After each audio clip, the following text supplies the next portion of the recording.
One of the important things to state to a meeting like this, although it was said in different ways before, is to talk about the myth of the one-class system of care. Certain leading figures in the private sector, who will remain nameless, James Campbell,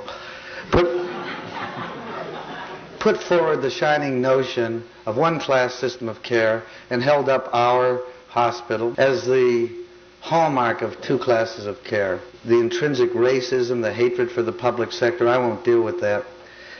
But this love affair with the one-class system was born, as we all know, because of the advent of huge federal and state subsidies to the poor, and the dream of leveling county hospital and go into the shining tomorrows of private medicine was born. The fact that at their own hospital, the students, no more than a year ago, had to demonstrate against strictly segregated two-class gynae OB services, that doesn't mean much.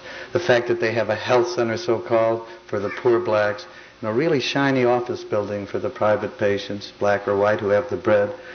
We don't have to go into that. But something happened and the dream suddenly came apart. Governor Walker, in his wisdom, started chintzing on the green card, and all the announcements came out. Illinois Masonic, emergencies only. Press St. Luke's, no more elective surgery for green cards. Mercy, other retrenchments. It's the beginning of a wave. The result is that good old county is looking good again, and things are looking up here.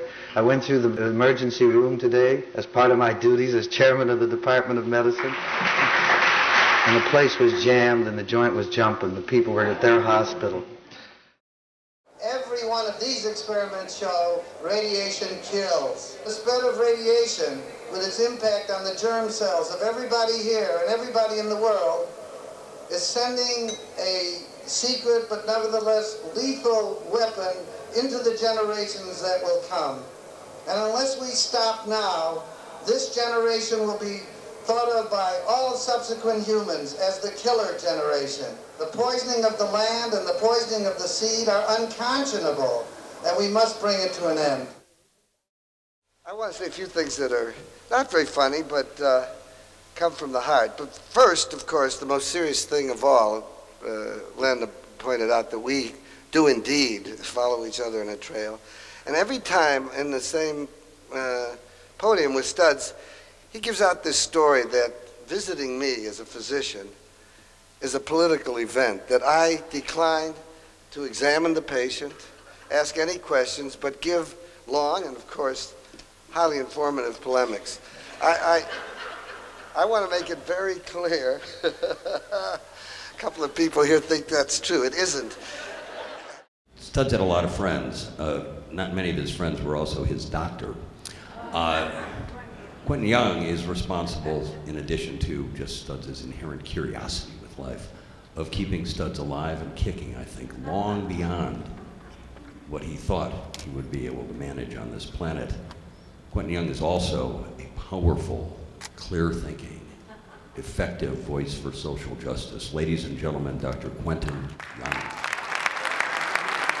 About 50 years ago, that's about right, I got a new patient, and in comes already celebrated Studs Terkel. In his latter years, he talked about death. Maybe us old folks do that. And he, with his hotel background, talked about checking out, a very vivid expression. And I recall a few months ago, he bargained with me, you know, is it time for me to go and so on. I think that's a serious question, not for Studs, for all of us. I don't think it's something that's irrelevant and you can dispense with it. You have to take it very seriously. And I was wondering if I should. Took his blood pressure and finished, and he said, "What was the blood pressure, Doc?" I said, "People in contemplation of death do not want to know what their blood pressure is." And finally, it's implicit in our presence here and what everybody has said so far. I want to be very explicit, because I feel very strongly about this. Studs had a fantastic opus, many books, different topics, all of them useful and human and progressive, but it was his daily hour-long interview with all kinds of people. I'm convinced, absolutely convinced, that 50, 100 years, 200 years from now, the best record of what happened to this country, this world, in the troubled 20th and early 21st century will be embodied in that. It's a spectacular legacy.